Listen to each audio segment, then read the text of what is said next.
உப அலகு 26.3 முக்கோணிகளை அமைத்தல்.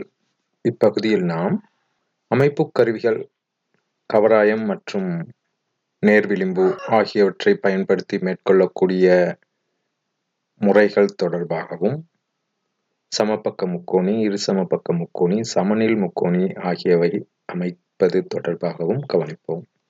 நேர்விளிம்பு மற்றும் கவராயத்தின் பயன்பாட்டின் அடிப்படை தொடர்பான சில விளக்கங்களை நான் இங்கு உங்களுக்கு தருகின்றேன். நேர்விளிம்பு என்றால் உங்களுக்கு தெரிந்திருக்கும், அது அளவு சட்டம் தான். அதில் அளவிடைகள் சென்டிமீட்டர், மில்லிமீட்டர் ஆகியவற்றில் இருக்கும். இதோ சிறு பிரிவுகள் மில்லிமீட்டரை குறிக்கும். 1, 2, 3 என போடப்பட்டுள்ளவை சென்டிமீட்டரை குறிப்பதாக இருக்கும்.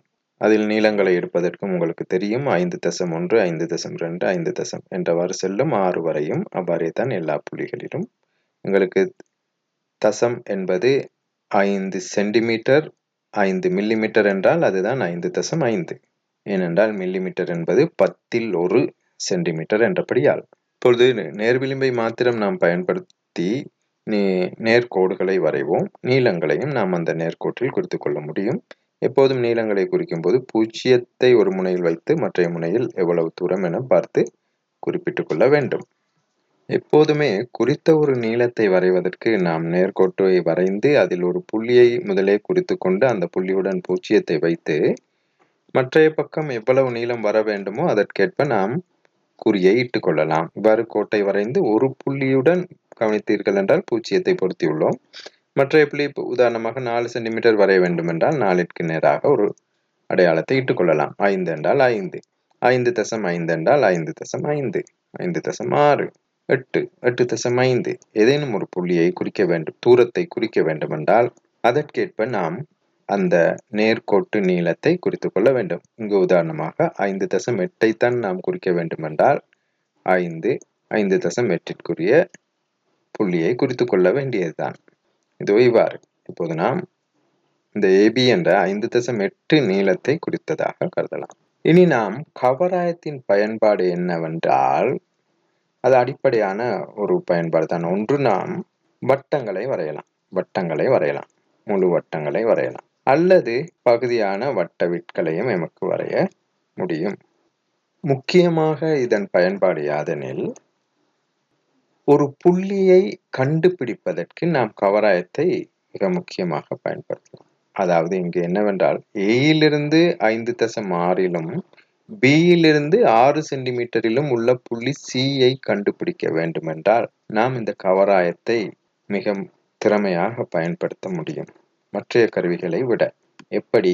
உண்மையில் அது விட்கள் வரைகின்ற செயற்பாடுதான். ஆனால் இதோ நாம் 5.6 சென்டிமீட்டருக்கு ஒரு அளவிடையை எடுக்க வேண்டும். இதோ இந்த 5.6 தான் அது. அவ்வாறு எடுக்கும்போது முள் 0 இருக்க மற்றைய முனை 5.6 இருக்கலாம், அல்லது மாறி இருந்தாலும் பிரச்சனை இல்லை. இப்போது ஏயிலிருந்து 5.6 என்றபடியால் A என்ற நிலையில் ஊசியை வைத்து கவராயத்தை தேவையானவாறு சுழற்றி வைத்துக் கொள்ளலாம். இதோ 5.6 இந்த நீளம். இப்பொழுது நாம் ஒரு வில் பகுதியை வரைகின்றோம் என்றால், அந்த வில்லின் இதோ இவ்வாறு நாம் ஒரு வில் பகுதியை வரைகின்றோம் என்றால், அந்த வில்லின் எந்த ஒரு புள்ளியுமே இதிலிருந்து 5.6 சென்டிமீட்டர் நீளத்தில் உள்ளவை என்பதுதான் இங்கு முக்கியமான விடயம். எனவே இந்த வில் கோட்டில் உள்ள எந்த ஒரு புள்ளியும், இதோ இது A என்ற புள்ளி, ஏயிலிருந்து 5.6 சென்டிமீட்டர் தூரத்தில் தான் இந்த புள்ளிகள் யாவுமே அமையப் போகின்றன, அந்த ஒழுக்கில் உள்ள புள்ளிகள் யாவும். இப்போது பியிலிருந்து அது 6 சென்டிமீட்டர். எனவே நாம் இவ்வாறு 6 சென்டிமீட்டர் நீளத்தை நாம் எடுத்துக்கொண்டால், இதோ வட்டாரி, அதாவது கவராயத்தை 6 சென்டிமீட்டர் நீளத்திற்கு தயார்படுத்தி கொண்டோம் என்றால், நாம் இனி புள்ளி பியிலிருந்து ஒரு வில்லை வரைவதற்கு ஏற்பாட்டை செய்ய முடியும். இதோ கவனித்துக் கொள்ளுங்கள். நாம் பியில் ஊசியை வைத்து 6 சென்டிமீட்டர் வில் நீளத்தை எடுத்து வைத்துள்ளோம். இனி நாம் ஒரு வில் ஒன்றை வரைந்தால் அது பியிலிருந்து 6 சென்டிமீட்டர் தூரத்தில் உள்ள புள்ளிகளை இணைத்துக் கொண்டு செல்லும். கவராயம் மற்றும் நேர்விளிம்பினது பயன்பாட்டின் ஒரு அடிப்படையை விளங்கிக் கொண்டிருக்கின்றீர்கள். எவ்வாறு இந்த C என்ற புள்ளியை கண்டுபிடிப்பதற்கு கவராயம் பயன்பட்டுள்ளது என்பதை உங்களுக்கு புரிந்திருக்க வேண்டும்.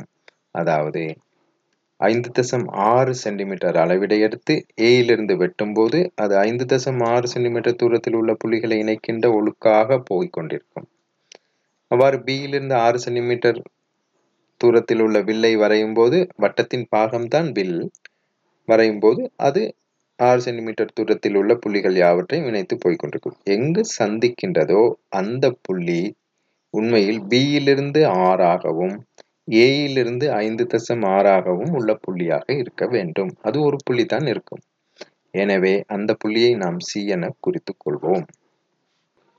இனி நாம் ஏபிசி என்ற முக்கோணியை சரியான அளவிடைகளுடன் சரியான தூரங்களுடன் வரைந்து முடித்துள்ளோம். இனி ஏயிலிருந்து சியை இணைப்பதற்கு நேர் விளிம்பை நீங்கள் சரியாக பயன்படுத்த வேண்டும். அதனை சரியாக சுழற்றி இவ்வாறு அந்த புள்ளிகளை இணைக்கும் வகையில் சுழற்றி வரைய வேண்டும். அவ்வாறே தான் நீங்கள் பிசியையும் இணைத்து வரைய வேண்டும். வரையும் போது கவனமாக நாம் சி மற்றும் பி ஆகிய புள்ளிகளை தான் இணைக்க வேண்டும். விலகி செல்லாதவாறு இணைப்பது சிறந்தது. இவ்வாறு நாம் நேர்கோடுகளால் ஏசி என்ற புள்ளியையும் பிசி என்ற புள்ளியையும் சரியாக இணைத்து கொள்ள வேண்டும். இப்போது நாம் இதோ இந்த நீளங்களை உடைய முக்கோணியை நாம் அமைத்துள்ளோம். ஏதேனும் ஒரு புள்ளியை குறிப்பதற்காக நாம் கவராயத்தை பயன்படுத்த முடியும். அந்த புள்ளி இதோ பி ஆக இருந்தால் சியிலிருந்து 6 சென்டிமீட்டர், ஏயிலிருந்து 5.8 சென்டிமீட்டர்.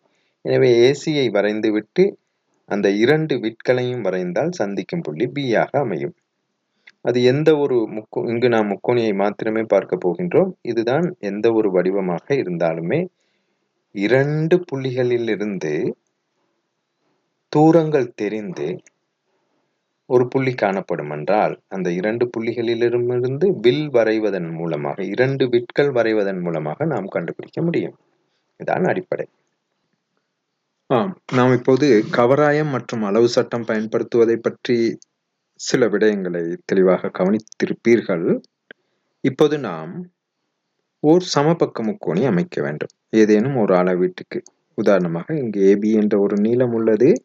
அதே நீளமுடைய பக்கங்களை உடைய ஒரு முக்கோணியை அமைக்க போகிறோம். 3 பக்கங்களும் அதே நீளத்தை கொண்டதாகத்தான் இருக்க போகின்றது. எனவே நீங்கள் கவராயத்தை பொதுவாக நாம் இந்த வகையில் செப்பம் செய்யலாம் என்பதை நீங்கள் அறிவீர்கள். சரியாக ஒரு முனை ஊசி ஏயில் இருக்க மற்ற முனை பியில் இருக்கத்தக்கதாக அந்த நீளத்தை நீங்கள் கொண்டு பின்னர் அந்த நீளத்திற்கு கவராயத்தின் ஊசி மற்றும் பென்சில்களை செப்பம் செய்த பின்னர் இதோ நம் ஏயில் ஊசியை வைத்து ஒரு வில்லை வரைவோம். வில் வரைவதன் கருத்து யாதென நாம் ஏற்கனவே கூறியுள்ளோம் உங்களுக்கு. இதோ இதனை மையமாக கொண்டு ஏபி அளவு தூரம் 12.1 சென்டிமீட்டராக காணப்படுகின்றது. 12.1 சென்டிமீட்டர் தூரத்தில் செல்லுகின்ற புள்ளிகள் யாவற்றையும் இணைக்கின்ற கோடுதான் அது. அவ்வாறே புள்ளி பியிற்கு ஊசியை கொண்டு வரலாம். கவராயத்தை தேவையானவாறு சுழற்றி கொள்ளலாம். இப்போது இதோ மீண்டும் ஒரு வில்லை அமைக்கின்றோம். எனவே இப்போது என்ன கருத்து? இதோ இந்த வில்லும் பியிலிருந்து அதே தூரத்தில் உள்ள புள்ளிகளை கொண்டதுதான். ஆனால் இரண்டும் சந்திக்கின்ற புள்ளிதான் இரண்டிலுமே இருந்து சம தூரத்தில் உள்ள ஒரு புள்ளியாக காணப்பட போகின்றது. இதோ இப்போது இந்த புள்ளியுடன் ஏ, பியை இணைப்போம் என்றால் எமக்கு ஏபி அளவு பக்கத்தை உடைய ஒரு சமபக்க முக்கோணி எமக்கு கிடைக்கும். இதோ நாம் அந்த புள்ளியை சி என பெயரிட்டு கொண்டோம். ஏபிசி என்ற முக்கோணியை அமைத்துள்ளோம். நேர்கோடுகளை வரையும் போது நாம் கட்டாயமாக அளவு சட்டத்தை பயன்படுத்தி அல்லது நேர் விளிம்பை பயன்படுத்தித்தான் நாம் இணைக்க வேண்டும். புள்ளிகளை சரியாக இனம் கண்டு இணைக்க வேண்டியதும் ஒரு முக்கியமாகும். ஓர் இருசமபக்க முக்கோணியை எவ்விதம் அமைக்கலாம் என்பதை அவதானிப்போம். இருசமபக்க முக்கோணி எனப்படுவது ஒரு முக்கோணியில் யாதாயினும் 2 பக்கங்களின் நீளங்கள் ஒன்றுக்கொன்று சமனாக காணப்படுமெனின் அம்முக்கோணி ஓர் இருசமபக்க முக்கோணியாக அமையும்.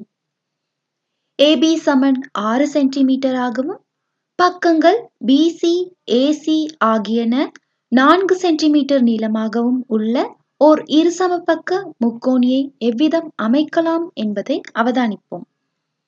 முதலில் நாம் இருசமபக்க முக்கோணியை அமைப்பதற்கான ஒரு பரும்படி படத்தை வரைந்து கொள்வோம். அதற்கமைய முக்கோணி ஏ பி சி, அதில் பக்கம் ஏபி சமன் 6 சென்டிமீட்டர், பிசி சமன் 4 சென்டிமீட்டர், ஏசி சமன் 4 சென்டிமீட்டர். இம்முக்கோணியை கவராயத்தையும் நேர்விளிம்பையும் உபயோகித்து எவ்விதம் அமைக்கலாம் என்பதை அவதானிப்போம். முதலில் 6 சென்டிமீட்டர் நீளமுடைய நேர்கோட்டு துண்டம் ஏபியை அமைத்துக் கொள்வோம். அதன் பின்னர் கவராயத்தில் நேர்விளிம்பை உபயோகித்து 4 சென்டிமீட்டரை அளந்து பெற்று கவராயத்தின் முனையை புள்ளி ஏயின் மீது வைத்து காட்டியவாறு வில்லொன்றை வரைந்து கொள்வோம். பின்னர் கவராயத்தில் அதே 4 சென்டிமீட்டரை மாற்றாது கவராயத்தின் முனையை புள்ளி பியின் மீது வைத்து நாம் முன்னர் வரைந்த வில்லை இடைவெட்டுமாறு மற்றொரு வில்லை வரைந்து கொள்வோம். விட்கள் இரண்டும் இடைவெட்டும் புள்ளியை சி என குறித்துக் கொள்வோம். அதன் பின்னர் ஏபி மற்றும் பிசி ஆகிய புள்ளிகளை இணைத்து முக்கோணியை பூர்த்தி செய்து கொள்வோம்.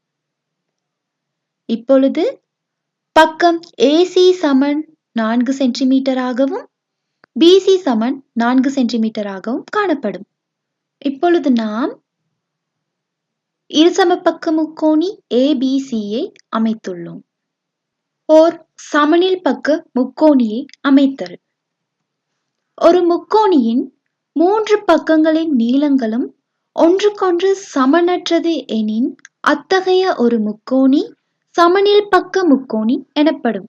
ஒரு முக்கோணியின் 3 பக்கங்களின் நீளங்களும் ஒன்றுக்கொன்று சமனற்று காணப்பட்டால் அவ்வகையான முக்கோணி சமனில் பக்க முக்கோணியாக அமையும். ஏபி சமன் 6 சென்டிமீட்டர், பிசி சமன் 3 சென்டிமீட்டர், ஏசி சமன் 5 சென்டிமீட்டர் ஆக உள்ள ஒரு சமனில் பக்க முக்கோணி ஏபிசியை அமைப்போம். முதலில் நாம் முக்கோணி ஏபிசியிற்கான ஒரு பரும்படி படத்தை வரைந்து கொள்வோம்.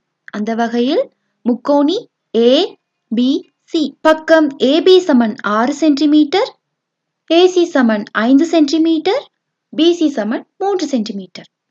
இப்பொழுது கவராயத்தையும் நேர்விளிம்பையும் உபயோகித்து எவ்விதம் ஒரு சமனில் பக்க முக்கோணியை அமைக்கலாம் என்பதை அவதானிப்போம். இப்போது நாம் இதோ இங்கு காட்டப்பட்டுள்ள 6 சென்டிமீட்டர், 3 சென்டிமீட்டர், 5 சென்டிமீட்டர் பக்கமுடைய முக்கோணியை அமைப்பது தொடர்பாக கவனிப்போம்.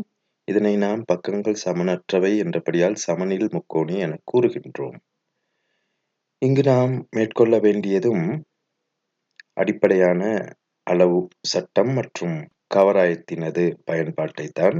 முதலாவதாக நாம் அளவு சட்டத்தை பயன்படுத்தி 6 சென்டிமீட்டர் நீளமான கோட்டை அமைத்துக் கொள்ளலாம். அல்லது ஏனைய பக்கங்களையும் கூட எமக்கு அமைத்துக் கொள்ள முடியும். 5 சென்டிமீட்டரை முதலாவதாக எடுத்து மற்ற பக்கங்களை விட்களாக எடுத்து வெட்ட முடியும். இப்பொழுது நாம் 6 சென்டிமீட்டரை அடிப்படையாக எடுத்துக்கொண்டு 5 சென்டிமீட்டருக்கு வில்லை எடுக்கின்றோம்.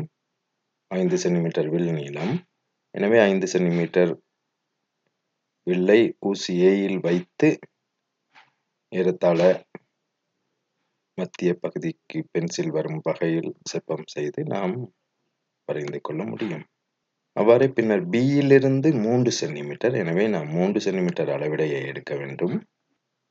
3 சென்டிமீட்டருக்கு எடுத்து தேவையானவாறு ஊசியை பியில் வைத்து போதிய அளவு சுழற்றிய பின் இதோ இவ்வாறு வில் 3 சென்டிமீட்டர் நீளமான வில்லை வரைந்து கொள்ள வேண்டும். இப்போது நாம் முக்கோணி ஏபிசியில் ஏபி என்ற 6 சென்டிமீட்டர் நீளத்தை மற்றும் இதோ 3 சென்டிமீட்டர் 5 சென்டிமீட்டர் பக்கங்கள் சந்திக்கும் உச்சியையும் அமைத்து விட்டோம். அதனை சி என குறித்துக் கொள்ளலாம். இனி ஏசி மற்றும் பிசியை இணைத்து உரிய முக்கோணியை உருவாக்கிக் கொள்வோம். அதற்கு அளவு சட்டத்தை பயன்படுத்த வேண்டும். இதோ இவ்வாறு அமைப்புகளை தெளிவாக காட்டி நாம் முக்கோணி ஏபிசியை அமைத்துக் கொள்ள முடியும். மாணவர்கள் தொடர்ந்து பாடப்புத்தகத்தில் உள்ள பயிற்சி 26.2 மேற்கொள்ள முடியும். அத்துடன் எமது இ-கல்வி பயிற்சிகளை கணனியூடாகவும் மேற்கொள்ள முடியும். நாம் கற்ற அலகு முக்கோணிகளை அமைத்தலுக்கான பொழிப்பு இதுதான். 1. ஒரு முக்கோணியின் எவையேனும் இரு பக்கங்களின் நீளங்களின் கூட்டுத்தொகையானது மூன்றாவது பக்கத்தின் நீளத்திலும் பெரிது ஆகும். இதனை நாம் பல்வேறு செயற்பாடுகளினூடாக சரிபார்த்தோம். இது முக்கோணிகளின் பக்கங்களுக்கிடையிலான ஒரு நிபந்தனை. 3 பக்கங்களின் நீளங்களும் தரப்படும் போது நாம் முக்கோணியை எவ்வாறு அமைப்பது என்பது பற்றித்தான் இப்பகுதியில் நாம் முக்கியமாக முக்கோணி அமைத்தல் பற்றி கற்றோம். அந்த வகையில் அந்த படிகள் இதுதான். ஒரு பக்கத்தின் நீளத்தை கொண்ட ஒரு நேர்கோட்டு துண்டத்தை அமைத்தல், அதன் ஒரு முனையிலிருந்து வேறொரு பக்கத்தின் நீளத்திற்கு சமனான தூரத்தில் ஒரு வில்லை அமைத்தல், அவ்வில்லை இடைவெட்டுமாறு மற்றைய முனையிலிருந்து அதன் மற்றைய அல்லது எஞ்சிய பக்கத்தின் நீளத்திற்கு சமனான ஆரையுடைய ஒரு வில்லை அமைத்தல், அந்த விட்கள் இரண்டும் வெட்டும் புள்ளியை முதலில் வரைந்த கோட்டு துண்டத்தின் இரு முனைகளுடனும் தொடுத்தல். இதன் மூலம் இந்த படிகளை பின்பற்றி ஒரு முக்கோணியை எமக்கு அமைக்க முடியும்.